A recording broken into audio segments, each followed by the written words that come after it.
Bonjour à tous, chères flammes et les autres personnes, les âmes sœurs, les frères d'âmes. Bienvenue sur ma chaîne YouTube. Je suis Virginie Noël, voyante médium énergéticienne.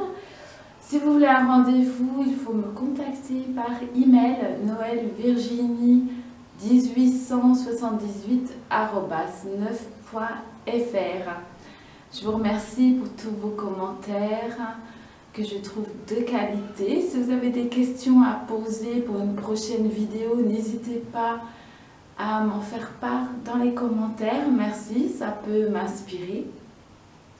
Cela fait un moment que les guides me demandent de faire une vidéo, donc ça s'adresse à tout le monde, sur en fait la créativité, notamment chez les flammes jumelles, où la créativité est très intense. Et cela permet de transcender des blessures, des douleurs, de les extérioriser, c'est comme une thérapie par l'art, hein, et de pouvoir les conscientiser. On peut avoir des prises de conscience à travers la peinture, la sculpture, la photographie. Il fait chaud, il y a des courants d'air aujourd'hui, il y a des portes qui claquent. Le chant, la danse, la musique, et beaucoup de personnes ont besoin pour s'accomplir, pour s'épanouir, plus je dirais vraiment dans un épanouissement de leur être, d'avoir du temps pour soi, déjà, prendre le temps et pratiquer un art ou une activité qu'on peut nommer de loisirs, mais moi je dirais que ça dépasse les loisirs puisque ça transcende et il peut y avoir des guérisons à travers les arts. Notamment chez les flammes jumelles qui ont cette capacité à canaliser des énergies très très positives et qui vont pouvoir transmettre ces énergies à travers leurs arts, par exemple des tableaux que vous trouvez vibrants. Si vous les regardez, vous ressentez ces énergies et cela peut vous guérir. La même chose pour les mandalas, la même chose pour les crop circles, que ce soit fait par des extraterrestres ou des personnes humaines.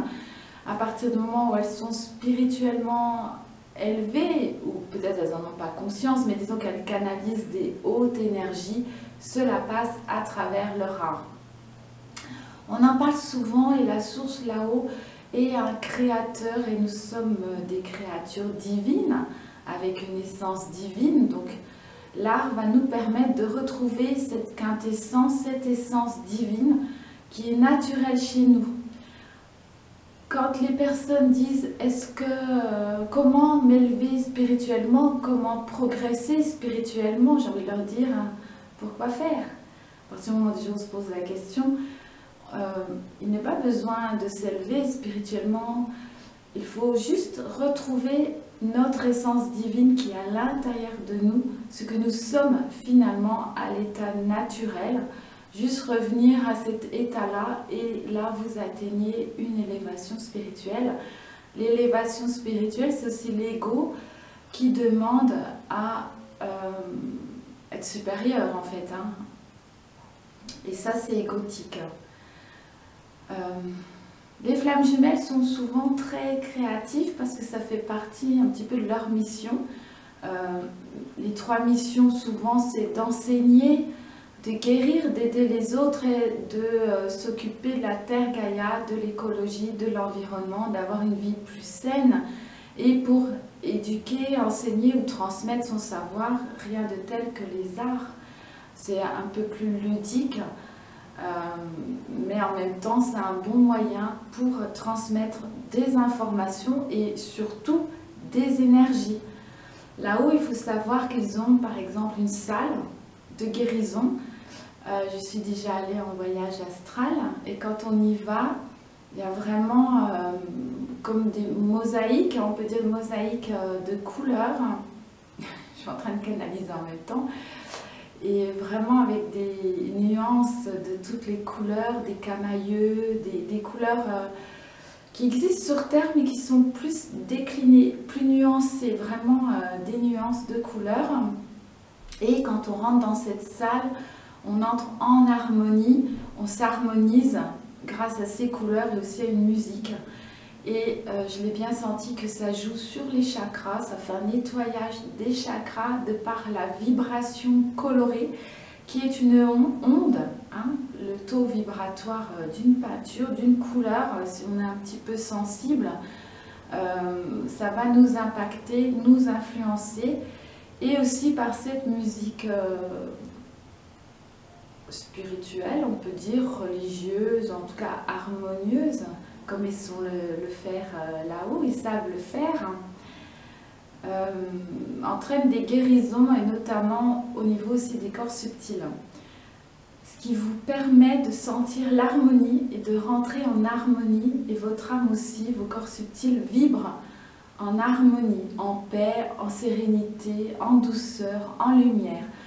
Donc les flammes jumelles sont appelées, elles aussi, à créer dans la lumière, à capter des énergies positives quand elles créent, qu'elles se mettent dans un état méditatif un petit peu, en tout cas de conscience, et de transmettre ces bonnes énergies un petit peu pour contrebalancer tout ce qu'on voit en ce moment, les énergies négatives qui passent par exemple à travers la télévision. On voit que des séries policières violentes qui nous apprennent comment tuer quelqu'un de 1000 manières possibles, ou des jeux vidéo ultra violents, etc.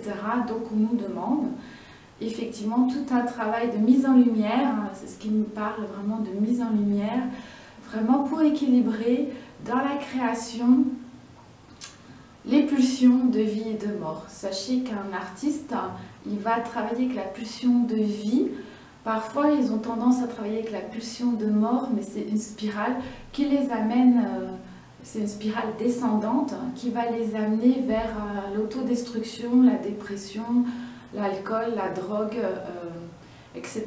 Donc, les artistes apprennent aussi à pas forcément créer à partir de leur souffrance, de leurs amours déçus, de leur désespoir, mais peuvent créer à travers la vie, la danse, la joie, la gaieté, la vie tout simplement. Donc ayez conscience des deux pulsions qui agissent à travers votre art. Pulsion de mort, on peut parfois l'utiliser, mais contrebalancez bien par une pulsion de vie. La pulsion de vie doit toujours être plus élevée que la pulsion de mort.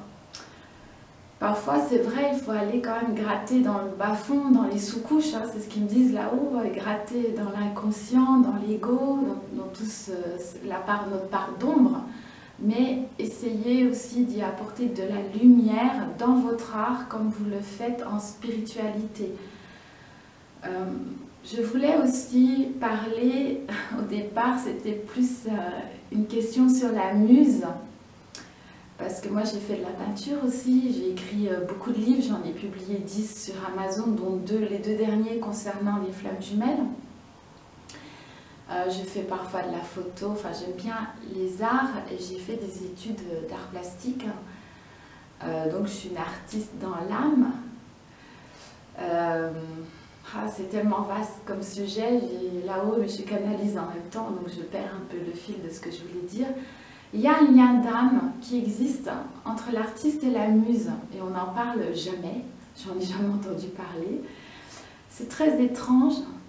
Alors, est-ce que c'est la vraie flamme jumelle pour les flammes jumelles, ou pour les autres personnes qui ne sont pas flammes jumelles? C'est vraiment, il y a un lien d'âme très très fort entre l'artiste et la muse.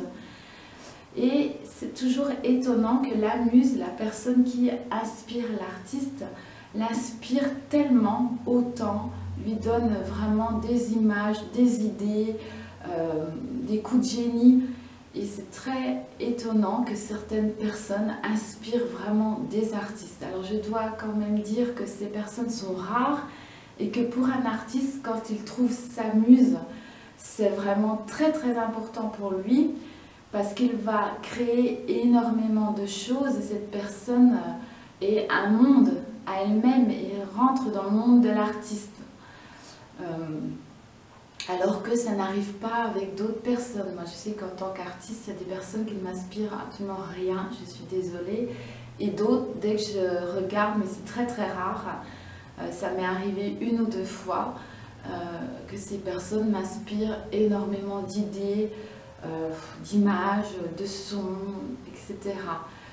Donc ce lien d'âme existe, est très important pour les artistes, pour les flammes jumelles. Alors ça peut être leur vraie flamme jumelle, mais ça peut être aussi une autre personne, en tout cas une âme sœur, ça c'est sûr, ou une âme jumelle. Et c'est un lien d'âme très très fort et la source tient énormément à ce lien d'âme. Alors quand je dis la source, vous pouvez dire Dieu ou l'univers, ce qui vous parle en tout cas. C'est un lien d'âme important parce que c'est un enseignement que l'on reçoit, que l'on va transmettre au monde entier, et il y a un effet de synchronicité. Qui va voir notre œuvre, à quel moment, là-haut il joue sur les synchronicités, et vous comprenez bien que quelqu'un qui va regarder votre tableau ou écouter votre musique à un moment précis de sa vie, c'est parce que ça va lui apprendre quelque chose, où il va y avoir un écho, il va comprendre et il va avancer. Donc la création est importante puisque nous sommes des co-créateurs, des créatures divines, et nous sommes ici sur Terre pour créer nous aussi, et même, je dirais, même par exemple des personnes qui créent des meubles ou créent avec ses mains, c'est vraiment un pouvoir de l'homme. Il y a très peu d'animaux qui arrivent à créer avec leurs mains.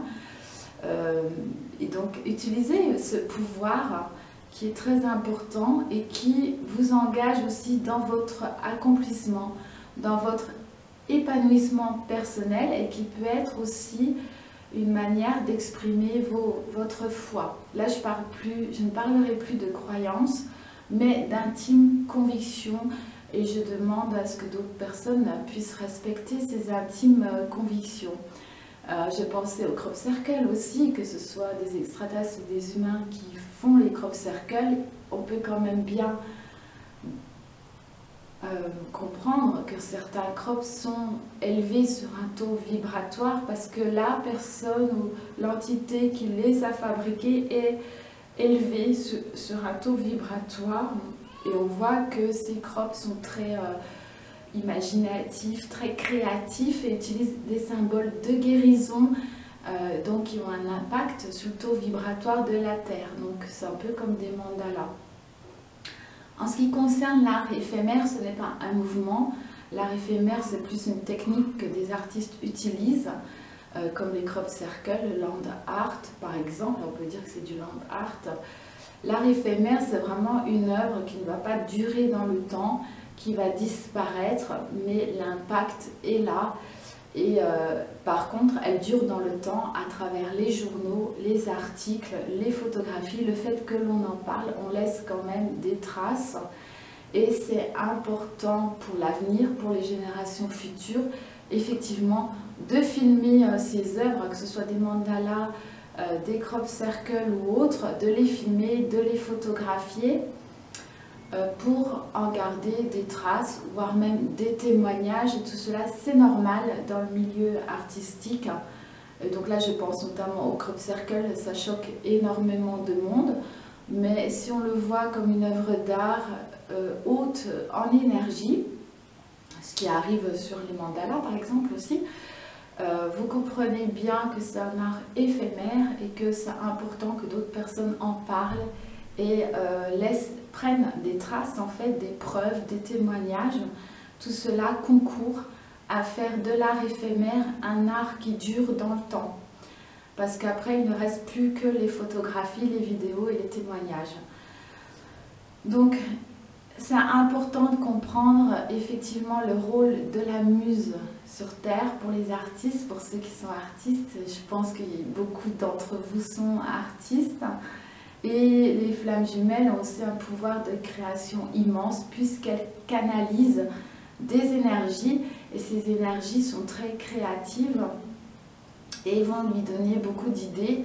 Mais dans ces idées, on passe en fait des outils, des symboles de guérison, des outils de guérison, mais ne serait-ce que par les énergies que vous captez quand vous regardez ces œuvres en tant que spectateur. voire même en tant qu'acteur. Quand vous créez, vous êtes dans une forme de conscience un petit peu décalée par rapport à la 3D. Et on le sent dans vos œuvres, on le ressent, et même intuitivement, c'est très important, les artistes. Voilà, la muse, donc c'est un lien d'âme qui existe, qui est rare, plutôt rare, mais qui est très important pour l'histoire de notre humanité. De grandes œuvres ont jalonné l'histoire de l'humanité, et ce qu'il en reste, ce sont souvent les œuvres d'art, ou même l'architecture, mais en tout cas, c'est ce que l'on garde nous dans notre histoire, et donc c'est mieux si elle dégage des ondes très positives. Donc je vous remercie pour cette vidéo sur l'art, la création. J'y reviendrai certainement, et j'encourage les flammes jumelles à continuer, à avoir le courage de canaliser des bonnes énergies, de les transmettre dans leurs œuvres. Je vous remercie de ce que vous faites.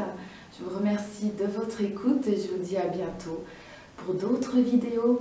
Merci, au revoir. Et vous avez certainement d'autres expériences à apporter, donc vous pouvez les mettre dans les commentaires sans problème sur votre art. Si vous avez rencontré votre muse, qu'est-ce qu'elle vous a apporté? Quel est cet échange, ce lien d'âme pour vous? Est-ce que c'est dans la souffrance, dans la douleur ou dans la joie, la gaieté, l'initiation aussi? On peut être initié à travers sa muse à d'autres techniques, d'autres modes de pensée, d'autres dimensions même. Donc voilà, merci pour tous vos commentaires et profitez bien de la fin de printemps, du début d'été qui commence. Je vous embrasse tous et je vous dis à bientôt pour d'autres vidéos. Merci.